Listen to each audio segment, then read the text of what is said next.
সবচেয়ে জান্নাতে বেশি যাবে কারা? সাহাবায়ে কেরাম না? একজনও কি জাহান্নামে যাবে? না, সবাই জান্নাতে চলে যাবে। তো যারা জান্নাতে যাওয়ার জন্য একটা পথ অনুসরণ করে চলে গেছেন, ওই পথটার বাইরে অন্য কোনো পথে জান্নাতে যেতে পারবেন না। এই পথটাই হচ্ছে সিরাতে মুস্তাকিম। সিরাতাল্লাযিনা আনআমতা আলাইহিম, যাদের উপর আপনি নেয়ামত দিয়েছেন। এরা কারা? নবী, সিদ্দিক, শহীদ এবং নেককাররা। এই পথের বাইরে যত পথ আপনাকে ডাকতেছে এখন, এই সবগুলি হচ্ছে শয়তানের পথ। হয় আল্লাহর পথ, না হলে শয়তানের পথ। এর বাইরে মাঝখানে কিছু নেই। হয় আল্লাহর পথে আপনাকে থাকতে হবে, না শয়তানের পথে যেতে হবে। মুহাম্মদ রাসূলুল্লাহ সাল্লাল্লাহু আলাইহি ওয়াসাল্লাম একদিন লম্বা একটি রেখা আঁকছেন। বুঝেন তো? এখান থেকে ধরেন আপনি পর্যন্ত একটা রেখা আঁকছেন। বললেন যে এইখান থেকে শুরু করে এই রেখা সোজা তোমাকে জান্নাতে নিয়ে যাবে। সোজা কোথায় নিয়ে যাবে? জান্নাতে নিয়ে যাবে। কিন্তু এই পথের চারপাশে কিছুক্ষণ পরপরই এক একটা শয়তান দাঁড়িয়ে আছে। এটা আমার কথা না, রসুলের কথা। রসুলের কথা। এক একটা শয়তান দাঁড়িয়ে আছে। একটা জায়গা পার হয়ে আরেকটু গেলে আরেকজনে ডাকে, একটু পারলে আরেকটু গেলে আরেকজনে ডাকে, আমার দিকেই আসো, আমার দিকে আসো, আমার দিকে আসো। এই সব বাধা অতিক্রম করে আপনি যখন সেই বাধায় যেতে পারবেন, আপনি হচ্ছেন সত্যিকারের ইমানদার বান্দা। আপনি জান্নাতে যেতে পারবেন। দুনিয়াতে আল্লাহ তাআলা আপনাকে সুসংবাদ শোনাবে। আল্লাহু আকবার। দুনিয়াতে সুসংবাদ শোনাবে, আমার কথা না। আল্লাহ তাআলা বলে দিয়েছেন, ইন্নাল্লাযীনা ক্বালু রাব্বুনাল্লাহ সুম্মা ইসতাকামু তাতানাজ্জালু আলাইহিমুল মালায়েকা আল্লা তাখাফু ওয়া লা তাহজানু ওয়া আবশিরু বিল জান্নাতিল্লাতী কুনতুম তুআদুন। যারা বলবে ঈমান এনেছি, ঈমান এনেছি বলছে, বুঝছেন তো? সুম্মা ইসতাকামু, তারপর সুদৃঢ় আছে, কিছুক্ষণ পর খোলস পাল্টায় না, কিছুক্ষণ পর আরেকটা নেয় না, বরং ঈমান এনেছি কার তরিকা অনুসারে? নবীর তরিকা অনুসারে। সাহাবাকেরাম যেমনি আনছে সেরকম ঈমান আনছি। সাহাবাকেরামের মতো ঈমান হইতে হবে। কেন? আল্লাহ বলে দিয়েছেন, ফাইন আমানু বিমিসলি মা আমানতুম বিহি, যদি তারা ঈমান আনে যেভাবে তোমরা ঈমান এনেছো, অর্থাৎ সাহাবাকেরামের মতো ঈমান আমাদের হইতে হবে। এই পথে থাকতে পারলে, জীবনের শেষ মুহূর্ত পর্যন্ত এই পথে থাকতে পারলে কি হবে? আল্লাহ তাআলা বলছেন যে তাতানাজ্জালু আলাইহিমুল মালায়েকা, মৃত্যুর সময় ফেরেশতা নাজিল হয়ে আপনাকে সুসংবাদ জানাবে। মৃত্যুর সময় ফেরেশতা আপনাকে সুসংবাদ জানায়। কোরআনে কারীম আল্লাহ তাআলা বলছেন, আপনার রূহ হরণের সময় অত্যন্ত সুন্দরভাবে, নরমভাবে রূহটা হরণ করে নিয়ে যাবে। এর বিপরীতে যারা ভিন্ন ভিন্ন পথে চলেছে, তাদের জন্য এই শান্তি নাই, এই সুসংবাদ নাই। এজন্য আপনার জীবনের বড় সম্পদ হচ্ছে ঈমান এবং আমল শুদ্ধ যেন হয়। সবাই ঈমানের কথা বলে, সবাই আমলের কথা বলে, কিন্তু ঈমান আমল দুটোই শুদ্ধ হইতে হবে ভাই। ঈমানও শুদ্ধ হইতে হবে, আমলও শুদ্ধ হইতে হবে। যদি ঈমান যদি অশুদ্ধ হয়ে যায়, আমলের কোনো মূল্য নাই। আবার ধরেন ঈমান আছে কিন্তু আমল ভুল করলেন, ঈমানের সাথে কিছু যুক্ত হয়নি, শুধু ঈমানটা নিয়ে আছে, জাহান্নামে যেতে হবে। শুধু ঈমান নিয়ে জান্নাতে যাওয়া যাবে না, ঈমানের সাথে একটু আমলও লাগবে। কারণ আমল তো করছেন, ভুলগুলি তো খারাপে চলে যাচ্ছে, ভুলগুলির কারণে আপনি জাহান্নামের পথে চলে যাচ্ছেন। এই জন্য ঈমান আমল দুইটা বারবার আপনার আল্লাহ কোরআন স্মরণ করে দিয়েছেন। ইন্নাল্লাযীনা আমানু ওয়া আমিলুস সালিহাতি কানাত লাহুম জান্নাতুল ফিরদাউসি নুজুলা। ঈমান আনছে, আমল সালেহ করছে, তাদের জন্য জান্নাতুল ফিরদাউস আল্লাহ তাআলা রেখেছেন। তাহলে আপনার দুইটা জিনিসই দরকার দুনিয়ার বুকে, ঈমান এবং আমল সালেহ সবচেয়ে বেশি দরকার। এইটা যখন ঠিক হবে, তারপরে বাকিটা দরকার হবে। ঈমান যদি শুদ্ধ না হয়, শতক আমল করেও কোনো লাভ হবে না। ঈমান শুদ্ধ করতে হবে সবার আগে।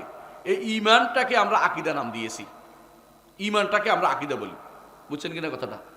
এই ঈমানের আরেক নাম হচ্ছে সুন্নাহ বলি। হাদিসের মধ্যে বিভিন্ন সুন্নাহ বলে আলেমরা। রাসূলুল্লাহ সাল্লাল্লাহু আলাইহি ওয়াসাল্লাম বলেছেন, আলাইকুম বিসুন্নতি ওয়া সুন্নাতুল খুলাফায়ে রাশিদিন আল মাহদিয়িন আদু আলাইহি বিন নওয়াজিজ। আমার পথ, আমার পথ, আমার পথ, আমার সাহাবীদের পথ, আমার খলিফাদের পথ। রাসূল বারবার আমাদেরকে স্মরণ করিয়ে দিয়েছেন। আপনি যদি কোনো রসুল যেই জান্নাতের কথা বলছে সেই জান্নাতে যেতে হয়, আপনার ঈমান আকীদা শুদ্ধ করতে হবে সবার আগে। আমি জানি এই এলাকার মানুষ ঈমান আকীদা অনেক শুদ্ধ, কবর পূজা নাই, মাজার পূজা নাই। কিন্তু সমস্যা হচ্ছে কি জানেন? বছরে একবার হলে আলোচনা হলে, এই যে বছরে একবার আলোচনা হচ্ছে কি জায়গার নাম কি, গোলহারিয়া, একবার আলোচনা হইলে কিন্তু এটা যথেষ্ট নয়। এটা প্রতি মুহূর্ত আলোচনার দরকার আছে। এই জন্য আল্লাহ তাআলা আকীদাটাকে শুধু ওয়াজের মধ্যে রাখেন নাই, সালাতের মধ্যে দিয়ে দিছেন। সালাতের মধ্যে কেমনি দিচ্ছে আমি বুঝিয়ে দিই।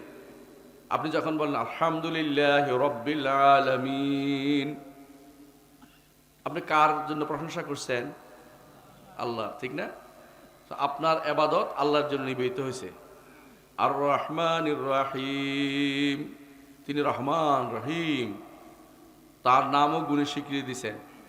ইয়াকা মালিক ইয়াউমিদ্দিন, তিনি রাজাধিরাজ, তার রুবুবিয়তের স্বীকৃতি দিয়েছেন, তার রুবুবিয়তের স্বীকৃতি দিয়েছেন। ইয়াকা না'বুদু ওয়া ইয়াকা নাস্তাঈন, একমাত্র আপনার ইবাদত করি, আপনার কাছে সাহায্য চাই। এর প্রত্যেকটা কথায় আমার আল্লাহ জবাব দেন। যখন আপনি বলেন আর রহমান আলহামদুলিল্লাহ রাব্বিল আলামিন, আল্লাহ কি বলেন? হামাদানি আবদি, আমার বান্দা আমার প্রশংসা করলো, আমার বান্দা আমার প্রশংসা করলো। আপনার কথা জবাব দেয়। আপনি তখন মনে করেন, সালাতে থাকলে মনে করেন না, ভুলে যান। কেন ভুলে যান জানেন? অর্থ জানেন না যে আল্লাহ তাআলা আপনার কথার জবাব দেন, তিনি আরশের উপর থেকে আপনার কথার জবাব দেন। আপনার কথা বলে যত আসতে বলেন আল্লাহ শুনতে পায় কিনা? সাওয়াউম মিনকুম মান আসাররাল কাওলা ওয়া মান জাহারা বিহি ওয়া মান হুয়া মুস্তাগফিম বিল লাইলি ওয়া সারিবুম বিন নাহার। আল্লাহ তাআলা বলছেন, তুমি যত গোপনে বলো, একেবারে রাতের বেলা বলো, অন্ধকারে বলো, চুরি করে বলো, সব আল্লাহর কাছে সমান। আল্লাহর কাছে সমান, আল্লাহর কাছে সমান। আপনার সব শুনতে পায় তিনি। শুধু শুনতে পায় না, আপনাকে দেখতে পায়। দেখতে পায় না? আপনাকে দেখতে পায় কিনা? রাতের অন্ধকারে কোথায় যান তিনি জানেন না? জানেন। তিনি দেখতে পান কিনা? দেখতে পান। আপনার চোখে অন্ধকার, আমার রব্বুল আলামিন কাছে কিছু অন্ধকার আপনার জন্য করেছেন, তার কাছে অন্ধকার কিছু নেই, তার কাছে সবই সমান। জগতের আলো তিনি ব্যবস্থা করেছেন আপনার জন্য। আবার যদি অন্ধকারকে সারা রাত সারা জীবনের জন্য করে দিতেন, আল্লাহ তাআলা বলছেন মান ইলাহুন ইয়াতিকুম বিদিয়া, এমন কে আছে যে তোমাদের জন্য আলো নিয়ে আসবে? আল্লাহ তিনি অন্ধকার আলো দুটো করে দিয়েছেন। একটা দিয়েছে শান্তির জন্য, রাতে ঘুমানোর জন্য, আর একটা করেছেন দিনে কাজ করার জন্য। কোরআন আল্লাহ বলে দিয়েছেন ওয়া জাআলনা নাহারা মাআশা ওয়া জাআলনা নাওমা সুবাতা, তিনি ব্যবস্থা করেছেন। এটা আর কেউ করতে পারবে না, সেটা আর কেউ দাবিও করতে পারে না, একমাত্র আমার আল্লাহ তাআলা বলছেন, এবং তার কথাই সত্য, তার নবীরা সেটা প্রচার করেছেন। এই জন্য নবীদের পথেই আমাদেরকে আসতে হবে। নবীদের পথ হচ্ছে বিশুদ্ধ আকীদার পথ। বিশুদ্ধ আকীদা অনেক কিছু না, অল্প কয়টা জিনিস, মাত্র 6টা জিনিস। কয়টা জিনিস? 6টা। আরকানুল ঈমান নামে বিখ্যাত।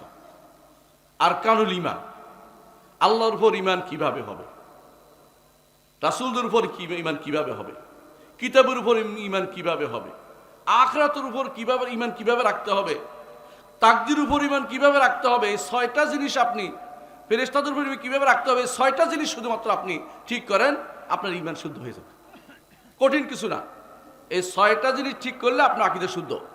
আমাদের সমস্যা হচ্ছে 6টা জিনিসের মধ্যে প্রথমটা হচ্ছে কি? আল্লাহর উপরে ঈমান, তাই না? আল্লাহর উপর ঈমানটা আমাদের শুদ্ধ হয় না। আল্লাহর উপর ঈমান শুদ্ধ হয় না। এর প্রমাণ কি জানেন? প্রমাণ হচ্ছে আমাদের অনেকেই আল্লাহ তাআলার জাত সম্পর্কে ঈমানটা শুদ্ধ হয় নাই। আল্লাহকে কোথায় মনে করি? সর্বত্র বিরাজমান মনে করে, অনেকে করে না? আপনারা কোথায় মনে করেন? আল্লাহ কোথায়? আরশের উপরে। কোথায়? আরশের উপরে। স্রষ্টা এবং সৃষ্টি আলাদা।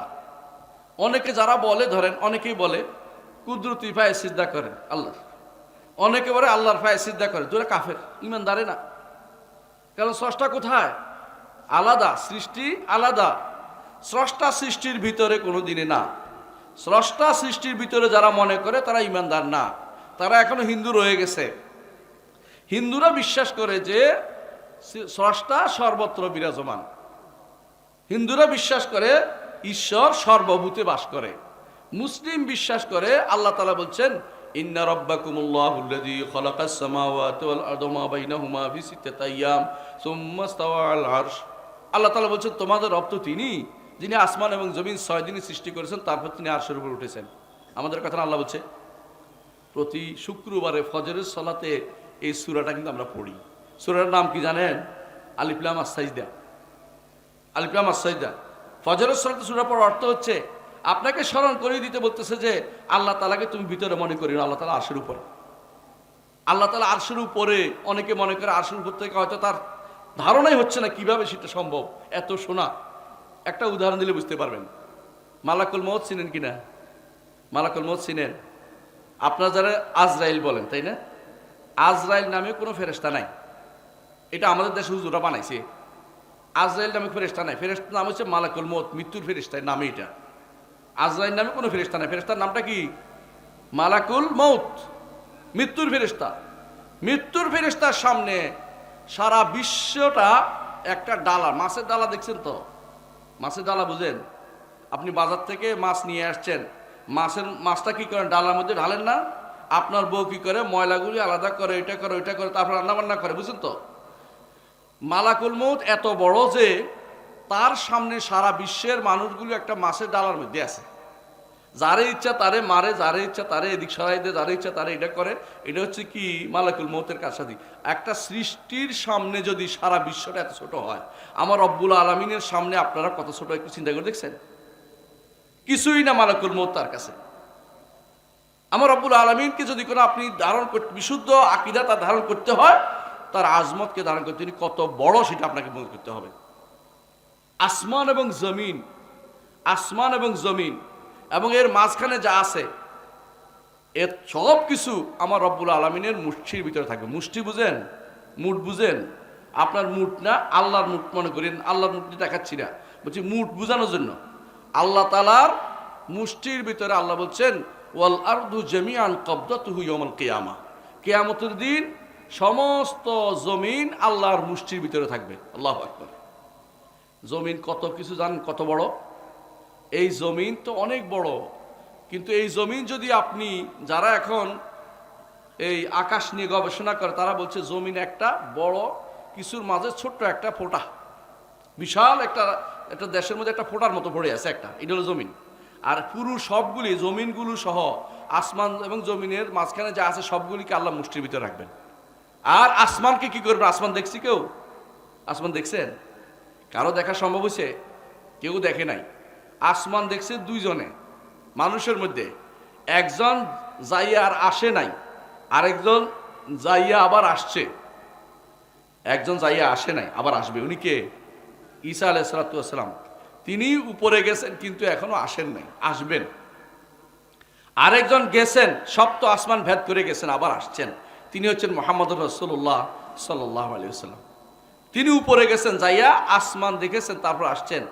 এই আসমানগুলো এত বড়, তিনি আমাদেরকে বর্ণনা করেছেন কত বড়। এই আসমানগুলো সব আমার রবের হাতে কি থাকবে? ভাঁজ করা থাকবে একটার পর একটা। আল্লাহ বলছেন, এটা কোথায় বলছেন? ইয়াউমা নাতুইস সামাআ কাতাইয়িস সিজিল লিল কুতুব। যেদিন আমরা ভাঁজ করে রাখবো আসমান সমূহকে, কাগজ যেভাবে ভাঁজ করে লেখার জন্য সেভাবে একটার উপর একটা ভাঁজ করবেন আল্লাহ তাআলা। বাচ্চারা কাগজ হাতের উপর রাখে না, একটার উপর একটা? আল্লাহ তাআলা তার হাতে কাগজ যেভাবে ভাঁজ করে রাখে, এইভাবে একটার উপর একটা আল্লাহ তাআলা রাখবেন। কামা বাদানা আউওয়ালা খালকিন নুঈদু। যেভাবে আগে সৃষ্টি করেছেন আবার তিনি আবার সৃষ্টি করবেন আসমানকে, আবার তিনি জমিনকে সৃষ্টি করবেন। ইয়াউমা তুবাদদালুল আরদু গায়রাল আরদি ওয়াস সামাওয়াত। যেদিন পরিবর্তন করে দিবেন এই জমিনকে, আরেকটা জমিনে পরিবর্তন করে দিবেন। যেই জমিনের মধ্যে কোনো জুলুম হয় নাই, যেই জমিনের মধ্যে কোনো পাহাড় পর্বত নাই, যেই জমিন সমান, কোনো গোল নাই, যত ডাক দিবেন সব শোনা যাবে। রাসূলুল্লাহ সাল্লাল্লাহু আলাইহি ওয়াসাল্লাম এটা বলেছেন আমাদেরকে। অর্থাৎ এমন এক জমিনে আল্লাহ তাআলা আমাদেরকে উপস্থিত করবেন যেই জমিন থেকে পালাইতে পারবো না আমরা কোনোদিন। কোন জমিন এটা? হাসরের মাঠ। হাসরের মাঠে না যেয়ে থাকতে পারবে আমরা কেউ? না যেয়ে থাকতে পারবো না। যেহেতু না গিয়ে থাকতে পারবো না, সেহেতু হাসরের মাঠে আল্লাহর সামনে দাঁড়ানোকে ভয় করা উচিত আমাদের। আল্লাহর সামনে দাঁড়ানোকে ভয় করা উচিত। আল্লাহর সামনে দাঁড়াতে হবে, আল্লাহর সাথে কথাও বলতে হবে। প্রত্যেকটি মানুষের সাথে আল্লাহ কথা বলবেন। মুহাম্মদ রাসূলুল্লাহ সাল্লাল্লাহু আলাইহি ওয়াসাল্লাম বলেছেন, মা মিন আহাদিন ইল্লা সায়ুকাল্লিমু রাব্বুহু। তোমাদের প্রত্যেকটি মানুষ তার সাথে তার রবে কথা বলবেন। লাইসা বাইনাহু ওয়া বাইনাহু তুরজুমান। দুইজনের মধ্যে অনুবাদক লাগবে না। আপনারা চিন্তা করতেছেন কোন ভাষায় কথা বলবে, ওই টেনশন ছাড়া দেন। আল্লাহ আপনাকে কথা বলবেন, আপনি উত্তর দিতে হবে। আপনি উত্তর দিতে হবে আপনাকে কি করেছেন। আর যদি আল্লাহর কাছে আপনি চান যে আল্লাহ আমি উত্তর দিতে পারবো না, দয়া করে আমাকে মাফ করে দেন, আমি উত্তর দিতে পারবো না, আমার হেসাব ইয়াসির দেন, আমাকে বিনা হিসাবে জান্নাত দেন, তাহলে আপনি সৌভাগ্যবান। আর যদি এটা চিন্তাই না করেন, হিসাবের জন্য রেখে দিয়েছেন, কি উত্তর দেবেন এখন চিন্তা মাথায় আসে নাই, আপনি বিপদে আছেন, বড় বিপদে আছেন। এজন্য ইমানদার সব সময় চিন্তা করবে, আল্লাহর কাছে প্রথমে দোয়া করবে, আল্লাহ